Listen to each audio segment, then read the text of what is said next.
So I would say if you have any inkling whatsoever of writing a book, even if it's not published, just for yourself, I got caught up in the how do I start, where do I start, researching how to start. And then that became 1 year, became 2 years, became 3 years. And I bought all the tools and the Scrivener and all these different things. And then that started going, well, I don't know how to use that. And it was all these excuses that came up for me. I would say to someone who's even contemplating writing in any capacity, just put the first word on paper. Just go for it. I needed to do a math equation because I'm kind of analytical. So I said, I Googled the memoir and how many words would a memoir be, or should it be? What's the average? And then I found that it was about 80,000 words. And I thought, well, how long does it take to type 80,000 words? So I Googled how long it takes to type per minute, and then I want to do this in a year time. So I did 80,000 divided by 365. And then I multiplied how long it takes to, words per minute. And it came to 7 minutes a day to finish the book in a year. And so I didn't account for all the emotion that I had to deal with and the research and so forth, but it got me going, and it got me to write that first word. And, the first 7 minutes, I would sometimes just write for 15 minutes, but I knew I was 2 days ahead, and there would be other days where I just look at the screen and just go, I got nothing, so it all kind of made up for it. But more than anything, I just type, and you can clean it up and edit it later, but just get it out there and get it onto paper. Well, welcome back to Living the Next Chapter. I have a great author on this show today who's got an amazing story, and himself and his family have lived and walked a very interesting path. And I know that if you have family or friends, or you're in this situation yourself, you're going to learn a lot today from Brian on the show. And I'm excited about his book. I'm excited about the success of his book. And he's here to share all that with us as well today. Brian, welcome to Living the Next Chapter. Thank you so much, Dave. I appreciate you taking me on here and chatting with me and your time. Absolutely.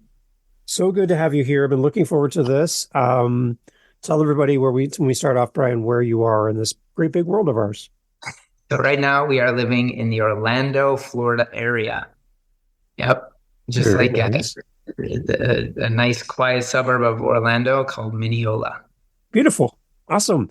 Now you're an author and you've written a book about something that happened for you and your family, a very interesting story. And the one thing I love about your story, which we're going to get into, is how you're taking your story through your book and through your platform of writing this to help others, which is a unique combination of all these things working together.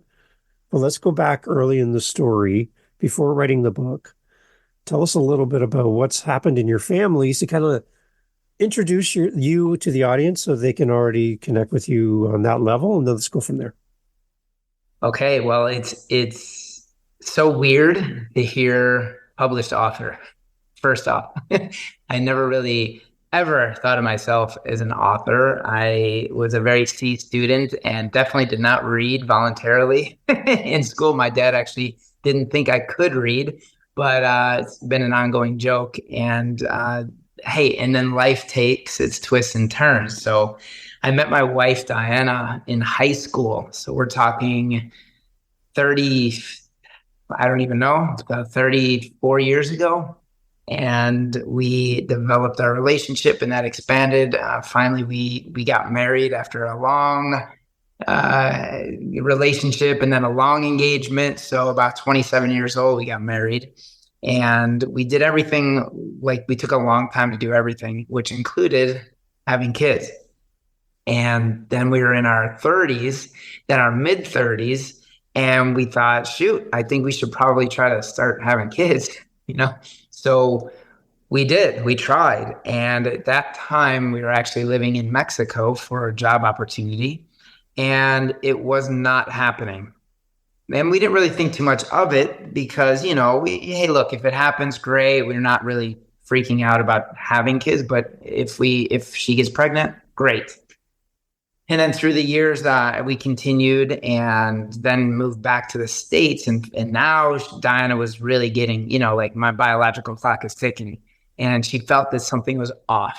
So in about our like 40 years old, she, or maybe a little bit younger, 39, 38, she and I both got checked out. And it turned out that she was producing less eggs, and the eggs that she was producing were not as powerful, or whatever the word is. They were just, weak. And so the option came up to try IVF. And we said, okay, well, let's do it. Let's try it, which I'm telling you, I don't think guys can do it. There's these injections in her stomach every single day. I mean, the hormones are racing. It's just an absolute, taking blood, it seems like every other day. It's just really incredible.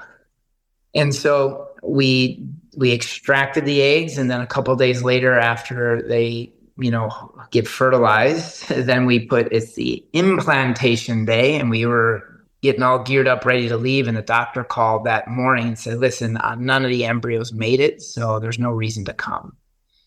And that was devastating, to say the least. But we continued on, and we pretty much just figured we're not going to have kids. And then a friend of mine at work said, I don't know if you know this, but we actually went through the foster program to adopt.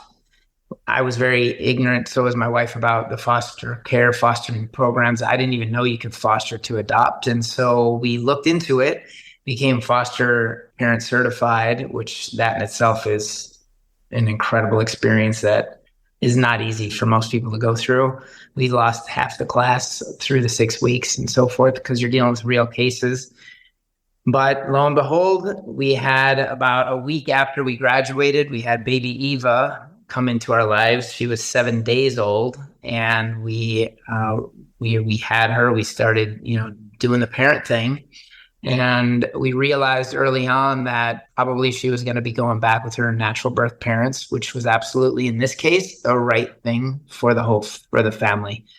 But also it was, a little concerning for us, because, we definitely made it very clear that we want to foster to adopt, but you don't know the whole scope until days after. Regardless, we had her for 5 months, and she started really growing on us, and we got super attached. And that day that we had to give her to her parents for good was another very, very devastating day. Dinah could not even come with when I dropped off Eva. And so then we just thought, we're done. Game over. Forget it. We're not meant to have kids. We're not going to have kids. And the same company that I worked for in Puerto Vallarta, Mexico, called and said, hey, listen, we're getting the band back together. If you want, we're going to go to Cancun this time and, build the resort and do what we do. So I told Diana, I said, what do you think? And it just so happened that one of our friends in Cancun was the acupuncturist for one of the IVF doctors who had an extremely high success rate of helping women get pregnant. So Diana said, listen, if we go to Mexico, I'm going to try IVF again. I said, hey, that's on you. I support you. Let's try it. And it was a little bit of a different experience in the States. We had our doctor's cell phone number. It was more of a humanistic approach than so scientific. And he was very concerned with her the whole time because of her age and because of what happened the first time. So he was monitoring her very closely. And about halfway through, her blood pressure started rising and not coming down. And then it was about 25 weeks where her blood pressure shot through the roof. And the doctor said, okay, go to the hospital. I'll meet you there. And we were right in the late 25 weeks, so like 25 weeks plus 3 days or something. And he said, listen, we're going to have to deliver the baby to save Diana's life, because she had developed severe preeclampsia. And that night she was admitted. She hung out for the next 4 days to administer these shots to help the baby's lungs grow. And then right at 26 weeks on the dot, she had a C-section, and they took Grayson. He was 1.5 pounds, 12 inches long, and he immediately went into the NICU. And from there, let me tell you, it was a whirlwind of uncertainty and craziness and not speaking the language, because we knew enough Spanish to, be dangerous, but medical Spanish is a whole nother level. We had translators come in and they're like, look, I don't know these words in English. I don't know how to translate these medical terms. I just don't even know what to say. So we were in the dark the whole time. We had a phenomenal doctor, but it was charades, to see. It was like thumbs up or thumbs down. How's Grayson doing? Wow. Yeah. So there we were in Mexico in the NICU. Diana's body, we were just trying to do everything to get her stabilized. I won't give away everything because, it's in the book that I wrote, Breathe, Eat, Poop, and Grow. But it was, I'll never forget the first day that I actually got to see Grayson. It was several hours after he was born, and it was the most awkward feeling. I didn't know what to do. I didn't know how to act. I almost didn't even want to see him, which sounds so weird. But I went into that NICU. I had to wear the smock or whatever you call it, the medical smock. I had to wear a mask. This is before COVID, so I wasn't a mask expert, so my glasses were fogging up. And here's this little guy. I mean, it's hard to put into words how small this baby was, and people see pictures of him and go, oh, he's not that small. But you cannot put into words or take a picture of the size of Grayson. So Brian, like if I look at my hand, for example, with somebody listening, can you give us a context? If we were listening to this right now and we're looking at our hand in front of us, like how big would Grayson be on your average size hand? Well, how about this for context? I use this often. It seems to work. If you imagine Subway 12-inch sub. Okay. That's exactly how long his body was, 12 inches. And he weighed, less than 2 pounds, which is like 4 bananas. Okay. So that just gives us some context. Wow. Okay. Yeah. So, I'll just remember, I'll never forget, I walked into the NICU and the buzzers were buzzing and, uncertainty is everywhere. Nobody speaks English. I felt like they were looking at me, and talking about me, how that paranoia sets in. And here I see a little Grayson, this like bubble dome cocoon thing with wires coming out of these domes, and his coo, like he made this cooing sound, like just a fight for life. And it just rocked me to my core. And as we went through, I let certain people know what was going on. Obviously, my parents, her parents first off, and both moms, her mom and my mom, came like the next day. But we'd let just immediate family know, but that started spreading like crazy. So we could not field all of the responses coming in because people just wanted to know. They wanted to help us or pray for us or just know what was going on. And it finally got to a point where we went live on Facebook just to kind of update everybody at once.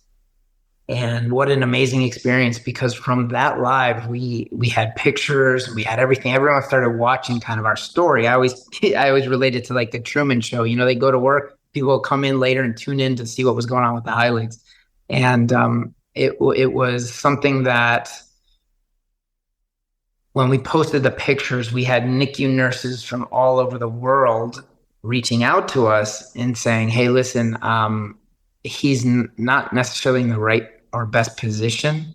And then it was my cousin, who was a NICU nurse for, at that time, 17 years. She's like, listen, you might want to think about moving him to the States for better care.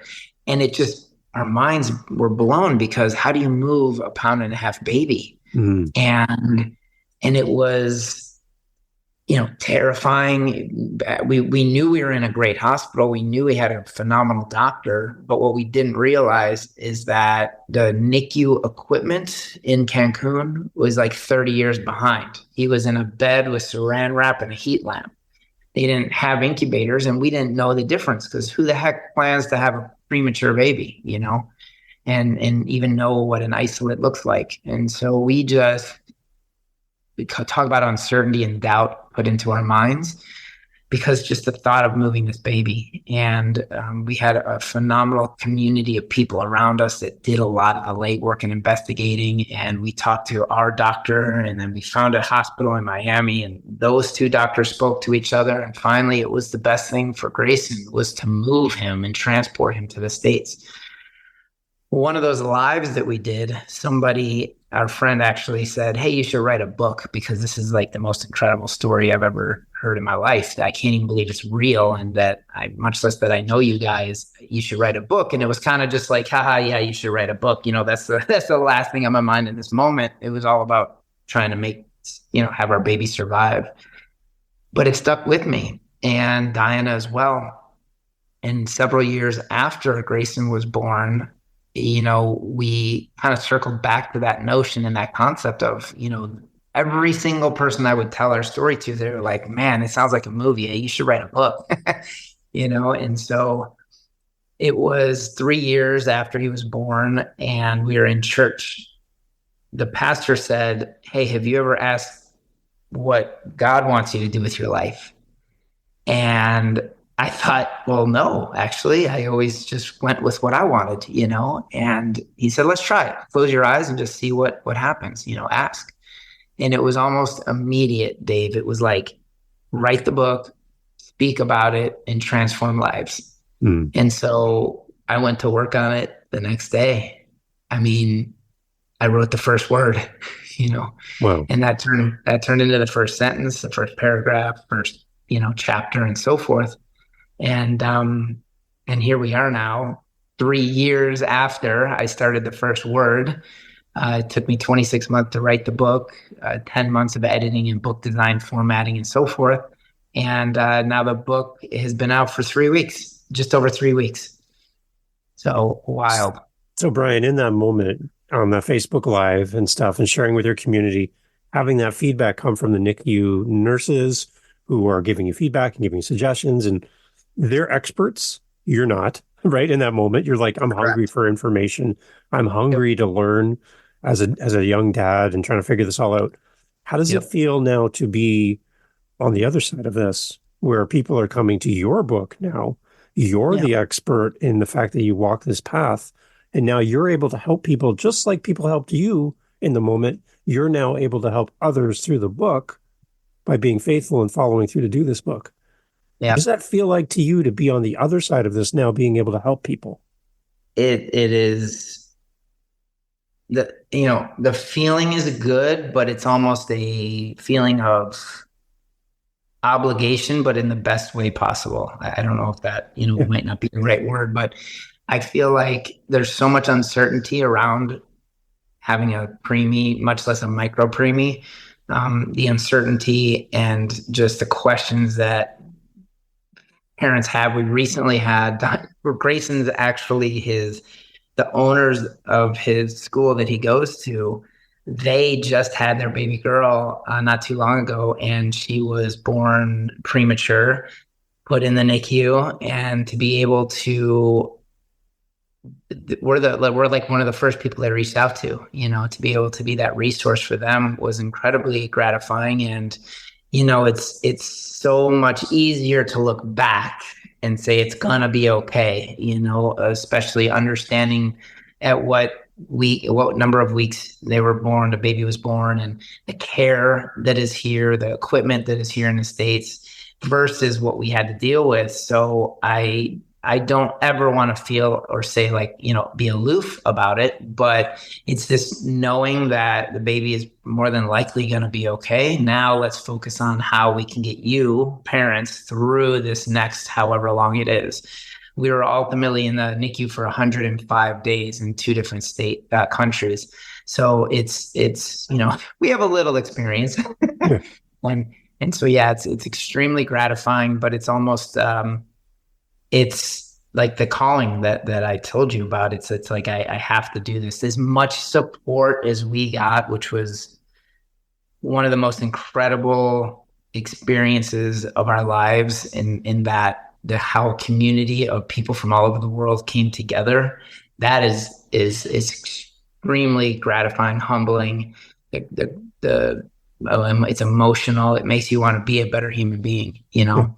Yeah. So, So you mentioned that when it was brought up to you that you should write a book about your story, how you kind of just a little in that moment kind of dismissed it as like, yeah, right, okay, I have other things to focus on right now.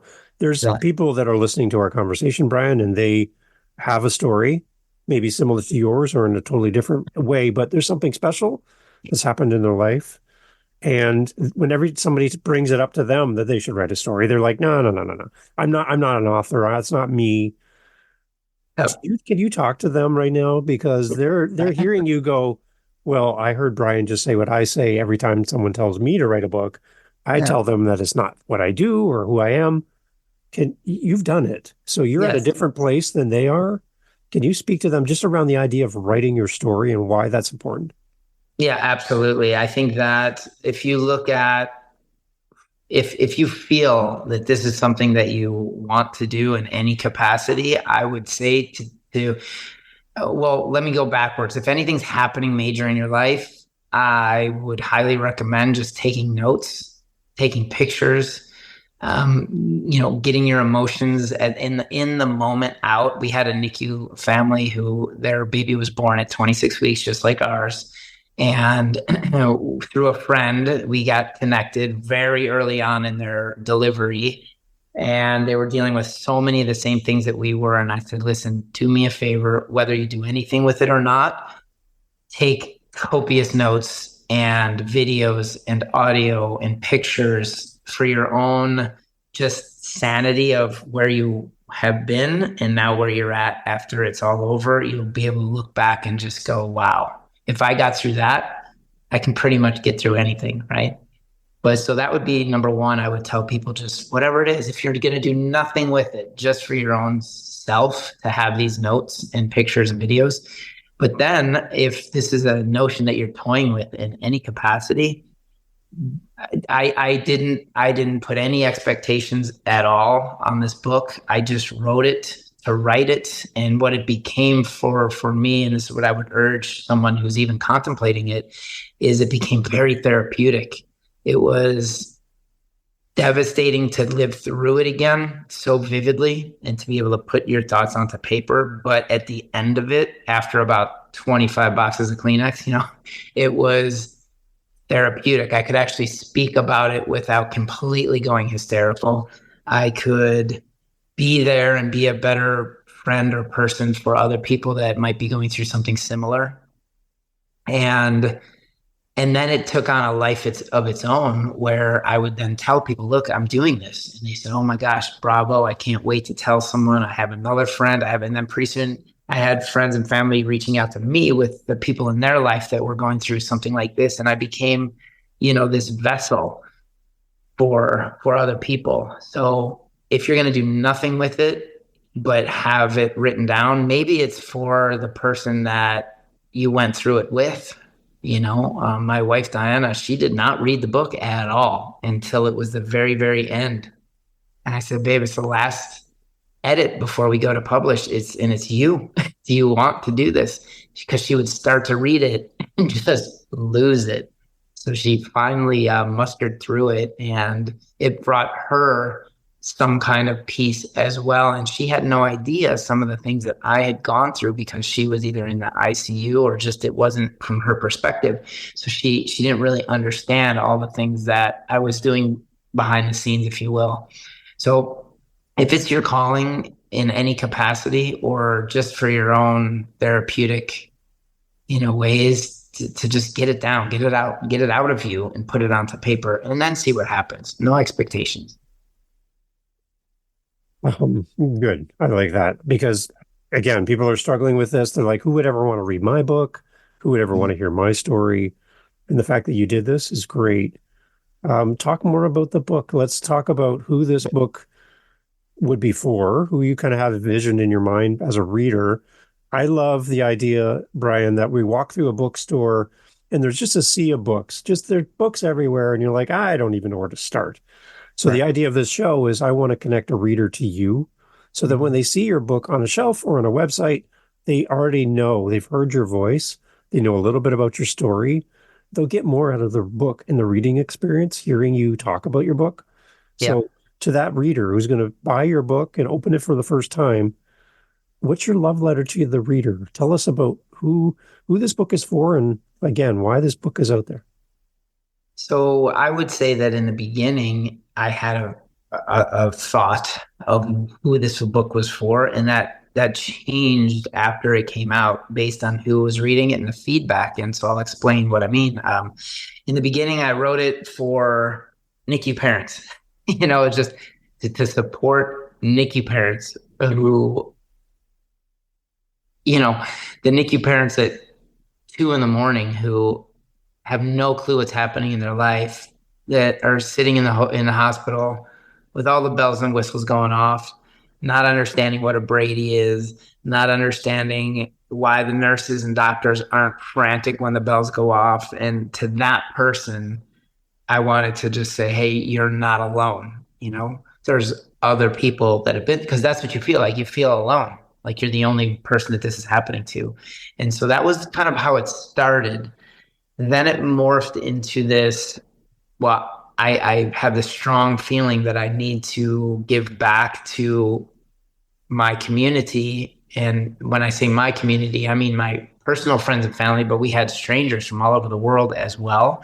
So to be able to give back, and what that looks like is, Breathe, Eat, Poop, and Grow, the book, all the net proceeds are going to go toward putting proper incubators into Mexican hospitals.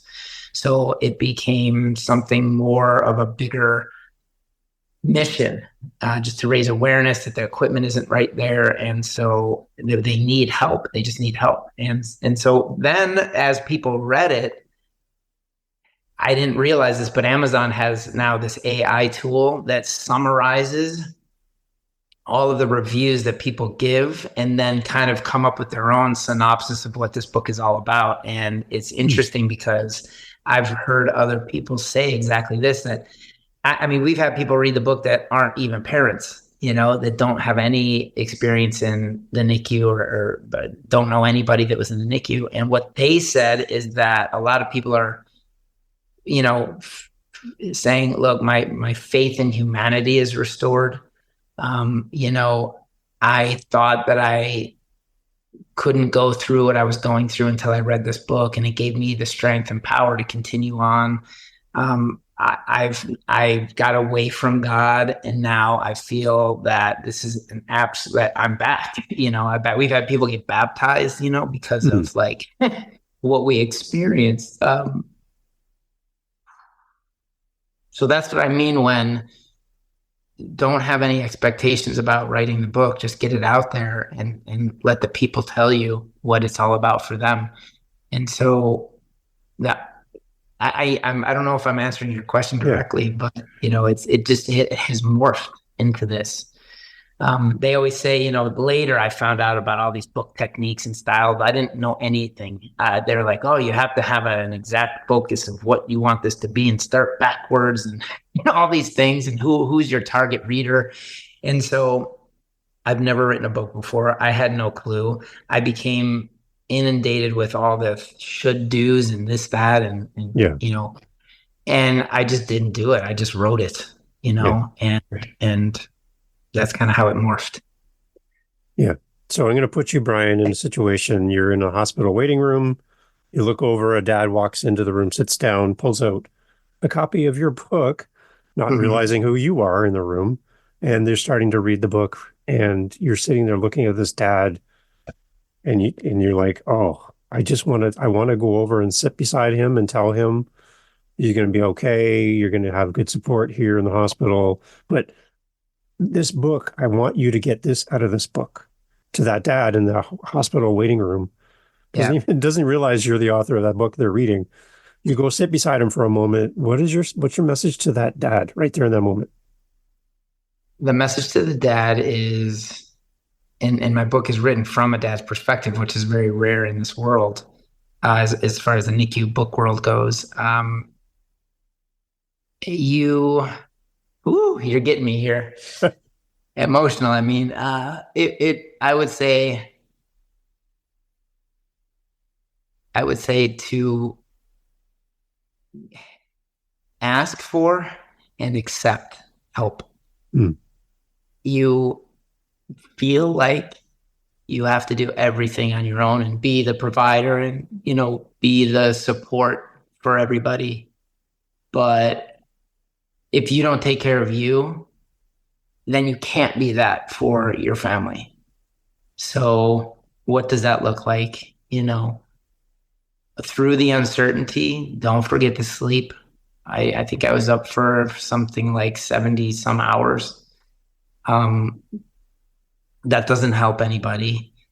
Ask for help, reach out. Don't be the one that has to always try to fix everything, because in this moment, there's nothing you can do. You have to have faith in the fact that there are people that have been through this before, and doctors and nurses, that this is what they do. There's nurses, and then there's NICU nurses, and there's doctors, and there's NICU doctors, and then there's premature NICU nurses, and then there's micro-preemie NICU nurses. Mm-hmm. And everybody has their expertise and their passion, and they do know what they're doing. But in the same breath, I would say to dad, you are and must be the advocate for your baby. So talk to your wife or the baby's mom and trust yourselves and trust your gut and go with your instincts. No matter what the experts say, they're also not your child's parent. And so you just know, and trust that you do. There was many times where we battled back and forth, and we quote one, and it ended up being the right thing to do. So definitely advocate, never stop advocating. Also stay on the roller coaster. Don't give up, don't quit, there's times where you're going to want to walk away from it all. You can't do that either. Mm-hmm. So it's a fine line, it's a fine balance between taking care of yourself, getting help, staying there, and then advocating for your child. For those that are listening to us, Brian, they're not seeing you in the moment. You have your Superman shirt on, which I would, as a fellow dad, I would say you've more than earned the shirt, just so you know. But this whole story has left a mark on you, literally. On your arm, you have Super Grayson on your arm right there. So, and that's on the back of the book as well, right? The tattoo? Correct. Yeah. Correct. Yeah. So, very early on, we, coined Grayson as Super G. And Super G. So I love it. Super G. And so we, that ultimately just became the thing. And I found an actual exact Superman logo, like the traditional logo, but with a G instead of the S. And, so people were putting that on their profile picture, and that just became kind of the thing. And, to honor him after, I was able to get a Superman Super G tattoo. And then it's just always a constant reminder that what he went through, Grayson went through and survived. Yep. There's not many things that are that big a deal in life. We can get through this. So one of the things I like to do, Brian, for my authors, especially a great connection, like, having you on the show, is I live near Niagara Falls, and that is the set for one of the early Superman movies, right? Yes. Filmed right here, right? Way back in the day. So yep. I take books from my authors and I go to that spot and take pictures of your book at the falls and give it back to you as a guest and say, thank you for being part of the show. It gives me an opportunity to talk to a lot of tourists who are like, why is this guy taking pictures of books at Niagara Falls? But I can take pictures of your book at the site where the movie was filmed and send that back to you, right? Just to say thanks for being here and part of the show. But it sounds incredible. Yeah. So that's what I'm going to do for you, is send you some photos for you to have. Appreciate it. But for those people that are listening again, that are listening to this, I had one author on my podcast just recently. She was a preemie, was in NICU when she was born, grew up to become a nurse in the exact same NICU Wow. serving with the team that was there when she was born, working with the doctor that delivered her. Oh my Like, goodness. what a moment, right? To then be Ah, back in the same space, working with the same team that was there when she was born. So incredible. there's an amazing path for Grayson in this world. I don't know what that is, and you probably don't know yet. It's early, right? But Right. there's a reason why this life is here. Yes. There's got to be a reason for this, right? Agreed. The fact that he's beat so many odds to be where he is today, there's something special about this kid, right? Yeah. So, Without question. or okay, now one more time, I'm going to pull a little bit on the heartstring here for you, Here we Brian. go. Okay, take a big breath. All right, Okay. Grayson's going to listen to this podcast in the future. Oh boy. Okay, Yep. Grayson's going to press play on his good old dad going on a podcast to talk about becoming an author and talking about this book. Grayson's going to hear these words, right? These are good. This podcast is going to live into the future. You're killing me. Take a breath. All right. We can take this out if you're like, I can't do this. But I just think it'd be great if Grayson could hear the voice of his dad. My dad's long gone. I don't get the opportunity to hear my dad talk like this. Okay, so now it's my turn to get a little weird. But I would love for him to hear the voice of his dad, Ah, right? wow. And Yep. just your message to him in the future. He's going to press play. What do you want him to hear in this moment from his dad? Okay, buddy. Listen, you absolutely transformed our lives. You restored our faith in God and humanity. You've lived more life than most people have, and you survived. And so you may not remember those things. I would have you really look at the hero that you are and know that anything is possible if you look at where you've come and whatever you want to do and be and have in the future, just go for it. Forget what anybody says, including me and mom. Do what you want to do and do it for all the right reasons because you are absolutely here for a reason. And know your greatness and your bigness and make things happen for what you want and for the world. Killing me. Great. Grayson, when you listen to this, your dad's super proud of you. And the fact that this book is out in the world to help others, that's your story carries on way, way long into the future. So, yeah. And I like how you said, even though he might not realize what he had lived through, Yep.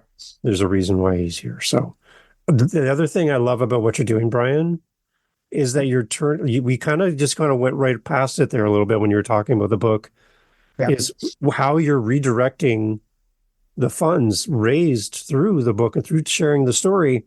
You're not here to build a big fancy house and buy a boat, right? You're here. There's a reason why you're doing this. Yep. And I want more people to understand the rationale behind the book and what you're doing with the funds from this book. Can we go a little deeper on that too, please? Without question. There was a woman, and you'll read about it in the book, that her name's Allison, and she created it was called Plum Fund. It's kind of like a, what is it? GoFundMe, but it's called Plum Fund during the time when we were in Mexico. So this is a stranger who worked with my mom. That's it. That's the only connection that we had. And she's living in Mexico, and she started this fund and did all that there was to do to put it together.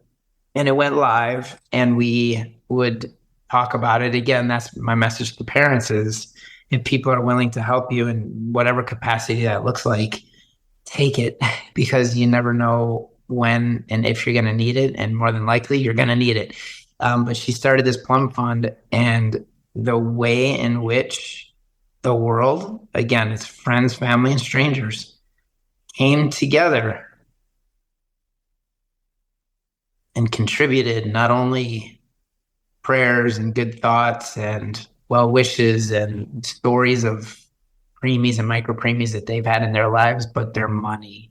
I mean, lots of money, tens of thousands of dollars. And there's, there's no way we could have moved him to the States and did what we did and survived our first year without those contributions.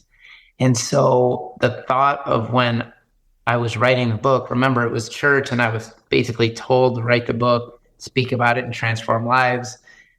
The other part of me that I could not let get out of my head was, this is bigger than me. I'm just a conduit, and I could never take the money, any kind of profit from this project. It all has to go back to putting proper incubators into Mexican hospitals, because when you read Breathe, Eat, Poop, and Grow, I'm not going to give it away, but there's a statistic in there it'll blow your mind based on the survival rate of kids that are born at this gestation in Mexico versus the States.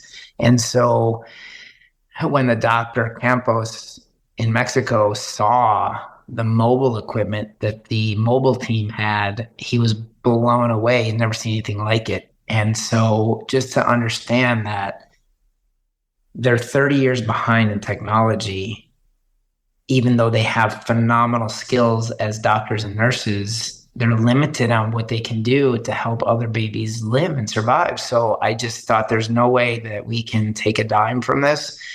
It's got to go back. And look, I'm not as super naive to really understand that we're probably not going to make millions of dollars, but I think it's bigger than that. In other words, being here with you, Dave, and speaking about it, that's step 2, right? Write the book was the first thing. And that's kind of giving me the, quote, authority, if you will, to speak about our experience, but also to raise the awareness that the fact that, and I mean, we're talking a major Mexican state and city, Cancun, and it's, it's a big place with lots of people, and you would think very Americanized. Most of the people in the IVF doctor in the clinic were from the US, going there to do their IVF because it's 1/7 of the cost.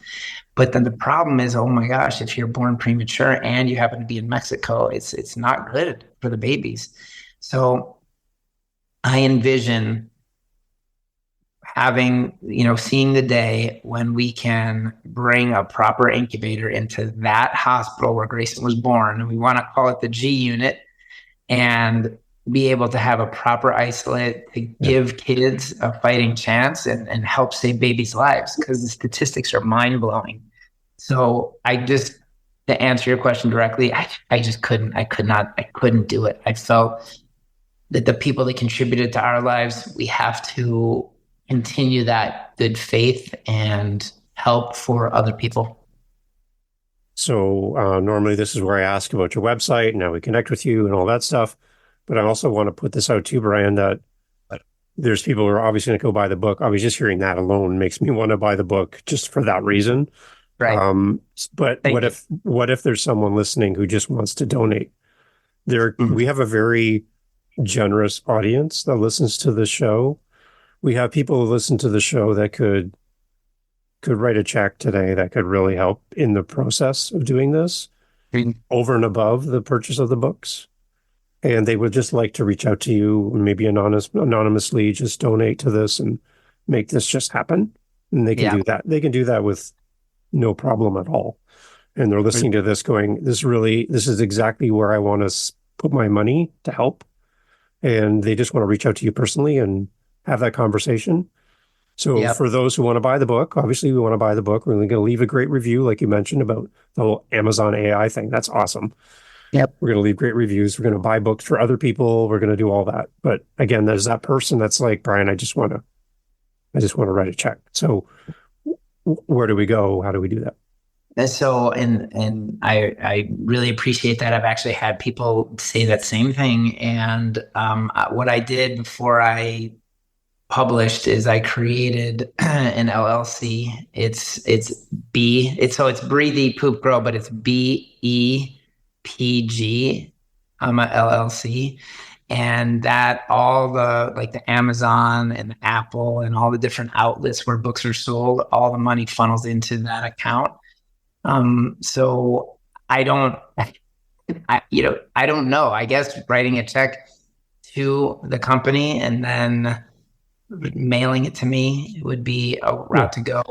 I haven't really thought that far ahead as far as, you know, sending money to Mexico is not the smartest thing to do, knowing, I've lived there and knowing how everything works there.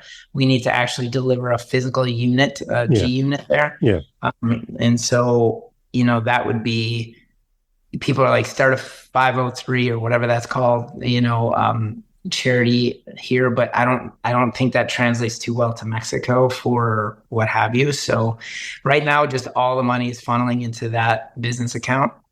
And so I don't have anything linked up as far as GoFundMe or anything like that at this moment. So I guess just reaching out to me specifically and we can make that work. I would really, really greatly appreciate it. Okay. And I wish I had more specific to tell great. you. Yeah. Yeah. But I'm just anticipating there's going to be someone listening to this a year from now, 5 years from now, and they're like, I want to donate. So this is like ongoing donations. This is not like in the next 6 months. It could be anytime, right?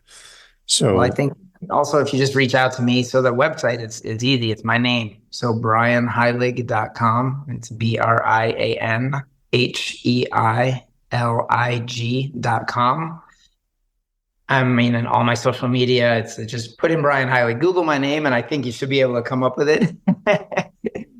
We've just been so public over the past 7 years, Yeah. We'll definitely put links for everything in the show notes so people can connect with you, buy the book as well.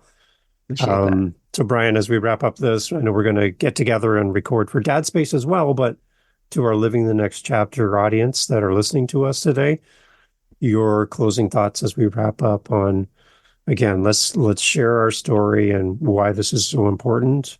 Yeah. Just wrap us up here.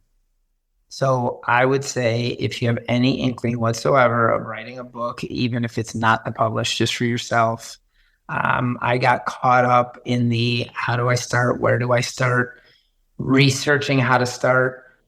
And then that became 1 year, became 2 years, became 3 years. And I bought all the tools and the Scrivener and all these different things. And then that started going, well, I don't know how to use that. And it was all these excuses that came up for me. I would say to someone who's even contemplating writing in any capacity, just put the first word on paper.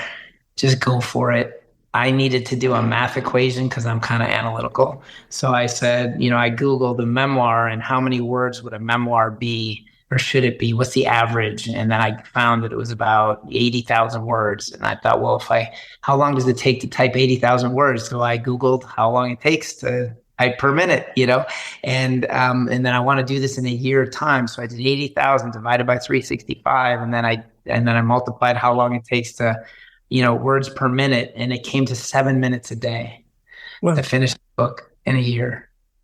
And so I didn't account for all the emotion that I had to deal with and the research and so forth, but it got me going and it got me to write that first word. And, the first 7 minutes, I would sometimes just write for 15 minutes, but I knew I was 2 days ahead, and there'd be other days where I just look at the screen and just go, I got nothing, so it all kind of made up for it. But more than anything, I just type, and you can clean it up and edit it later, but just get it out there and get it onto paper.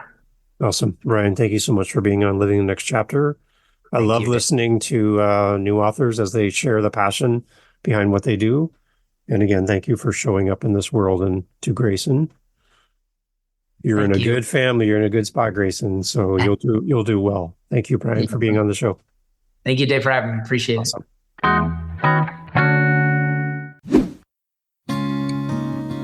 Hey, well, thank you for listening. It's a new year, and we're excited to be releasing even more great episodes of Living the Next Chapter, and we want you to come along for the journey. Thank you for being here. If you know of an author that you would love to have featured on the podcast, an author that you enjoy, an author that brings you that excitement, that you would just love to hear them interviewed on this podcast, I would love to hear your suggestion for a future guest and what would be a question or two that you would want us to ask them on your behalf. go to livingthenextchapter.com. There's a little speak pipe icon there. You can leave me a voice message. Tell me who should be on the show and give me some question ideas.